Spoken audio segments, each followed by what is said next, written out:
maa ngi tudd madame Deme Fatou Cissé nekk inspectrice à l'IEF de Fatick yore alphabétisation. waaw dañu fi nekkoon ak ñi ñu tuddee les membres de l'équipe technique locale mooy ñu tànn fii Fatick pour former leen échanger ak ñoom ñu def planification soog a mën a tasaaroo dem ci site yi ñu choisir muy Ñaaxaar ak Jaxaaw pour former 55 CGE te 55 CGE yooyu bu ci nekk dañuy jël 6 membres 6 membres yooyu bu ñu ko boolee ça nous fera 330 personnes à former en langue nationale ci seen kàllaama ndax dañu remarqué ne ñu ci bari ci ñoom ñi nekk ci CGE yi jànguñu tubaab te outils yi ñu leen jox ci tubaab lay nekk te lu ci ëpp duñ ko mën a utiliser correctement ndax buñ ko xamul rek dañ koy bàyyee waa école bi te loolu ñoom la war moo tax dañuy dem jël outils yooyu traduire ko ci langue nationale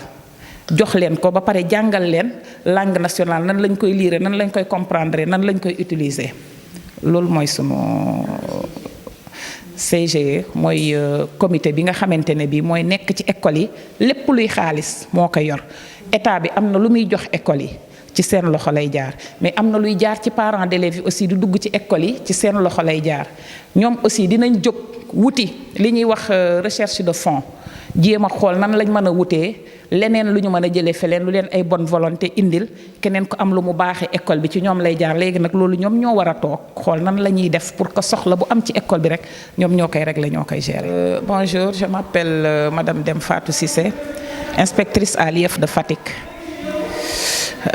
Nous étions ici en session de partage avec les facilitateurs en langue nationale en vue d'une formation qui va se dérouler à Niakhar et à Diakhao. Et cette formation vise à encadrer les CGE, les membres des CGE en alphabétisation. Les CGE interviennent dans les écoles. Ce sont les comités de gestion des écoles qui ont en charge tout ce qui est aspect financier dans les écoles. Donc, ils ont des outils qu'ils doivent gérer en vue d'encadrer les activités dans les écoles. Et la remarque qu'on a eu à faire, c'est que la plupart de ces membres ne parlent pas français.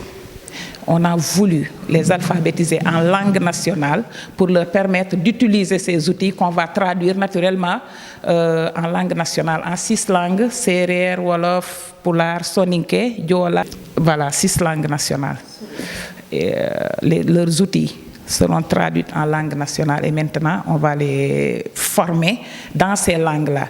Mais à Fatick, il n'y a que 3 langues qui seront ciblées, c'est le Serer, le Pulaar et le Wolof. Bon, cette rencontre était destinée à former l'équipe technique locale qui va aller maintenant les former. Après avoir formé l'équipe technique nationale, dans chaque IEF s'est tenue cette formation. On a formé les équipes techniques locales constituées principalement de facilitateurs en langue Wolof, Serer et Pulaar qui vont maintenant aller dans les sites en vue de former ces 330 membres, parce que bien sûr c'est 330 membres qu'on va former. 55 CGE.